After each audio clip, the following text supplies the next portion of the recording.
Hello friends, welcome to my channel. I am Dr. Beena Sethi, Associate Professor in Chemistry and my today's topic is P block element. P block element में मैंने अपना एक video पहले भी upload किया है जिसमें मैंने ये बताया है कि हम P ब्लॉक के जो एलिमेंट्स हैं इनको हम कैसे मेमोराइज रखें, उनकी पोजीशन और उनका ग्रुप नंबर और उनका पीरियड नंबर के साथ उसको कैसे याद रखें। उसको इस तरीके से याद रखने में हमें बहुत फायदा होता है क्योंकि हमें इलेक्ट्रॉनिक कॉन्फ़िगरेशन निकालने में बहुत आसानी होती है, हमें बार बार लिखना नहीं पड़ता और प्रॉपर्टीज को अंडरस्टैंड करना भी काफी इजी हो जाता है। तो पहले मैं आज आपको बता रही हूँ कि ये जो पी ब्लॉक एलिमेंट हैं पीरियोडिक टेबल में इस तरीके से यहाँ पे जो बिल्कुल राइट एंड पे जो एलिमेंट्स होते हैं ये सारे एलिमेंट्स पी ब्लॉक एलिमेंट्स कहलाते हैं। My question is why these elements are called P block element, because इनका जो लास्ट इलेक्ट्रॉन है, आप अगर बात कर रहे हो 5 नंबर की बोरोन की, तो इसका लास्ट इलेक्ट्रॉन किस में जा रहा है 2p में, और 2p से पहले 1s2 2s2, यानी कि आपने 2p में इलेक्ट्रॉन भरा है p में, तो हम इसको क्या कहेंगे p ब्लॉक। अगर आप कोई और बड़ा एलिमेंट भी लेते हैं जिसका एटॉमिक नंबर ज्यादा है, जैसे आपने ले लिया से 83, तो 83 में जब आप लिखते जाएंगे 1s2 2s2 2p6 3s2 3p6 करते हुए जाएंगे तो लास्ट में आपको मिलेगा 5p 6p3। तो अब हमें क्या हुआ कि इसका भी जो 83rd इलेक्ट्रॉन था वो किस में आया, p में आया, तो इसको हम क्या कहते हैं पी ब्लॉक एलिमेंट। तो ये पी ब्लॉक की डिफाइन हो जाएगी elements in which last electron enters in P sub shell are called P block element. पी ब्लॉक एलिमेंट की डिफाइन के बाद आता है इनका जनरल इलेक्ट्रॉनिक कॉन्फ़िगरेशन। तो अगर हम इनका जनरल इलेक्ट्रॉनिक कॉन्फ़िगरेशन लिखते हैं तो वो होता है ns2 np126, यानी कि जो आपका ग्रुप 13 है या थर्ड ए, इसमें जितने भी एलिमेंट हैं उन सबका कॉन्फ़िगरेशन आएगा 2p1 3p1 4p1 5p1 6p1। फिर जो फोर्थ ए ग्रुप है इन सबका कॉन्फ़िगरेशन आएगा 2p2 3p2 4p2 5p2 6p2। इसका जो नेक्स्ट ग्रुप है फिफ्थ ए, उसका आता है 2p3 2p 3p3 3p4 4p3 5p3 6p3।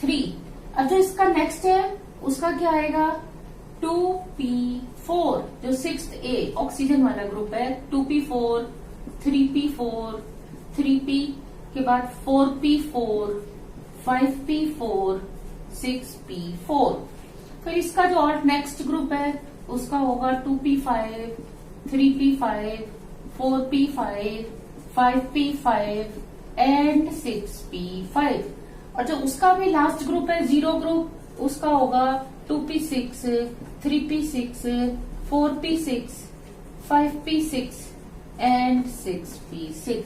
तो देखा आपने कि जब आप कॉन्फ़िगरेशन लिखने लगोगे और आपको पहले से उस एटम की पोजीशन पता है एलिमेंट की कहाँ है, तो जैसे कोई यहाँ पे 83 मैंने इसीलिए जल्दी से लिख दिया था क्योंकि मुझे पता था कि 83 वाला जो एलिमेंट है वो यहाँ पे आता है, तो इसलिए मुझे उसको लिखने में क्या हुई थी, आसानी हुई थी। अब अगर मुझे बोरोन का लिखना है, ये कार्बन का हो गया, ये सिलिकॉन का, बोरोन के बाद कार्बन, ये नाइट्रोजन, ये ऑक्सीजन, ये फ्लोरीन, ये नियॉन। फिर इसके बाद बोरोन के नीचे ये एल्यूमिनियम, एल्यूमिनियम के बाद क्या आएगा, ये सिलिकॉन, सिलिकॉन के बाद फास्फोरस, फास्फोरस के बाद ये आपका हो जाएगा सल्फर, सल्फर के बाद क्लोरीन, क्लोरीन के बाद आर्गन। तो हम एलिमेंट्स का कॉन्फ़िगरेशन आसानी से लिख सकते हैं बिना पूरा खोल के लिखे। आपको ध्यान देना है कि इन सब के आगे आपने 2s2, इसके आगे 3s2, सबके आगे, इसके आगे 4s2, इसके आगे 5s2 और इसके आगे 6s2 जरूर लगाना है। तो ये उनका हो जाएगा वैलेंस शेल का इलेक्ट्रॉनिक कॉन्फ़िगरेशन। अब इसके बाद इसकी जो प्रॉपर्टीज होती हैं उसमें सबसे पहले आती है एटॉमिक साइज। ये इसका मैं सिर्फ जनरल इंट्रोडक्शन अभी आपको बता रही हूं। Atomic size, yes, what do you mean by atomic size? Atomic size means atomic radius. Atomic radius में क्या होगा? न्यूक्लियस से लेके और आउटर मोस्ट शेल की डिस्टेंस, यहां से यहां तक, आउटर मोस्ट शेल जहां खत्म होता है और न्यूक्लियस, इन दोनों के बीच की डिस्टेंस को हम क्या कहते हैं? Atomic radius. ये सीधे सीधे किसके ऊपर डिपेंड करती है? नंबर ऑफ शेल्स के ऊपर। देखो, जो बोरोन वाला पीरियड था यानी कि सेकंड पीरियड था, उस सब के पास कितने शेल होते हैं? ओनली 2। उसके नीचे वालों के पास 3, उसके नीचे 4, फिर 5 और फिर 6। तो धीरे धीरे डिस्टेंस क्या होती जा रही है? इंक्रीज होती जा रही है। तो आप कहोगे बोरोन से नीचे अगर आप आ रहे हो थूलियम तक तो साइज क्या हो रहा है? इंक्रीज हो रहा है। सेम वे में अगर आप कार्बन से नीचे आ रहे हो लेड तक तो साइज क्या होगा? इंक्रीज होगा। किसी भी ग्रुप में आप टॉप टू बॉटम आओगे तो size will increase. Now my question is, क्या ये साइज इसी तरीके से इंक्रीज होता है, रेगुलर इंक्रीज होता है, और देयर इज एनी चेंज? तो ये रेगुलर इंक्रीज नहीं होता। अगर यही बात मैं एस ब्लॉक में पढ़ा रही होती, यानी कि यहाँ मैंने लिखा होता hydrogen, lithium, sodium, potassium, rubidium, caesium, francium, तब ये साइज ठीक इसी तरीके से इंक्रीज होता। लेकिन पी ब्लॉक में थोड़ी सी 2 फैक्टर और इम्प्लीमेंट होते हैं। वो कौन कौन से? आप ध्यान दो, हाइड्रोजन के बाद आप लिखते हो हीलियम, यानी कि एटॉमिक नंबर सिर्फ 1 इंक्रीज हो रहा है। लेकिन यहाँ आप लिथियम, बेरिलियम के बाद लिखते हो boron, carbon, nitrogen, oxygen, fluorine, neon. यानी कि आप बेरिलियम से आप बोरोन पे गए, आपने क्या किया? एटॉमिक नंबर सिर्फ 1 इंक्रीज किया, यानी कि न्यूक्लियस में नंबर ऑफ प्रोटॉन सिर्फ 1 इंक्रीज हुआ। फिर आप सोडियम, मैग्नीशियम और यहाँ पे आते हो आप एल्यूमिनियम। तो देखो ऊपर से नीचे कितने हो रहे हैं? 8, और यहाँ से यहाँ कितना इंक्रीज हो रहा है? ओनली 1। यानी कि शेल इंक्रीज हो रहा है, 2 से 3 हो रहे हैं, और न्यूक्लियस में प्रोटॉन कितने इंक्रीज हुए? ओनली 8। लेकिन अब क्या नेक्स्ट में भी यही है? नेक्स्ट आपका होता है potassium, calcium, scandium, titanium, vanadium, chromium, manganese, iron, cobalt, nickel, zinc. Zinc के बाद आप लिखते हो गैलियम। तो देखा क्या हुआ? यहां से यहां शेल तो केवल 1 ही इंक्रीज हुआ, 3 से कितने हो गए? 4। लेकिन नंबर ऑफ प्रोटॉन यहां से यहां 1 नहीं, बल्कि अब कितने इंक्रीज हुए? 10 एक्स्ट्रा हो गए। यानी कि इधर से इधर अब आपके इंक्रीज हो गए 18 प्रोटॉन्स। ये 18 प्रोटॉन्स में से 8 तो वैसे भी हो रहे थे, 10 एक्स्ट्रा कहां से आए? ये 10 एक्स्ट्रा आए because of presence of transition metal.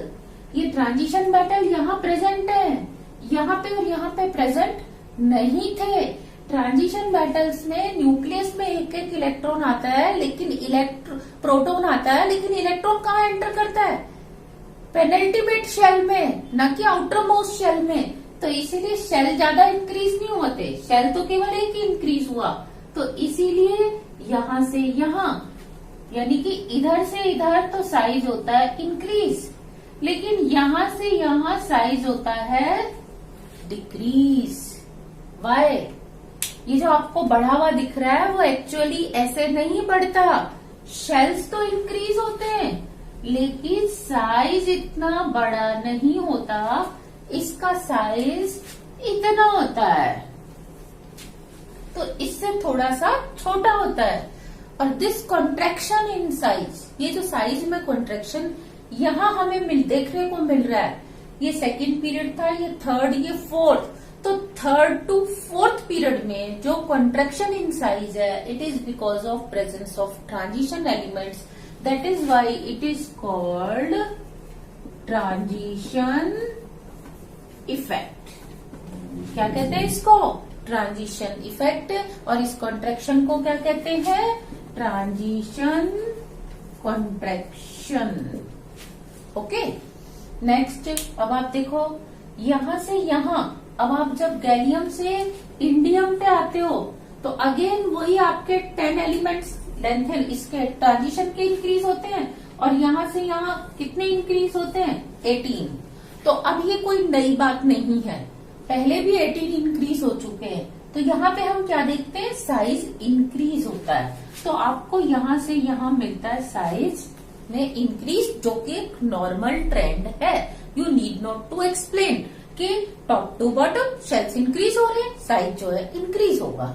लेकिन जब हम यहाँ से यहाँ आते हैं, यानी कि सेकंड से थर्ड, थर्ड से फोर्थ, फोर्थ से फिफ्थ, फिफ्थ से जब सिक्स्थ पीरियड में आते हैं, तो अब इंडियम के बाद थोलियम में इसका अगर एटॉमिक नंबर बोरोन का कितना था, आपने लिखा था बोरोन का 5, एल्यूमिनियम का था 13, गैलियम का था 31 और इसका था आपका 49, लेकिन इसका कितना है 81। तो अब पहली बार क्या हुआ है, शेल तो एक इंक्रीज हुआ है, लेकिन न्यूक्लियस में प्रोटॉन कितने इंक्रीज हो गए 32 में से 18 तो ऊपर भी हो रहे थे। ये जो एक्स्ट्रा 14 एलिमेंट्स इंक्रीज हुए, ये कौन से हुए, ये हुए लेंथेनॉइड सीरीज के। तो इसीलिए हम इस कॉन्ट्रैक्शन इन साइज को हम कहते हैं लेंथेनॉइड कॉन्ट्रैक्शन।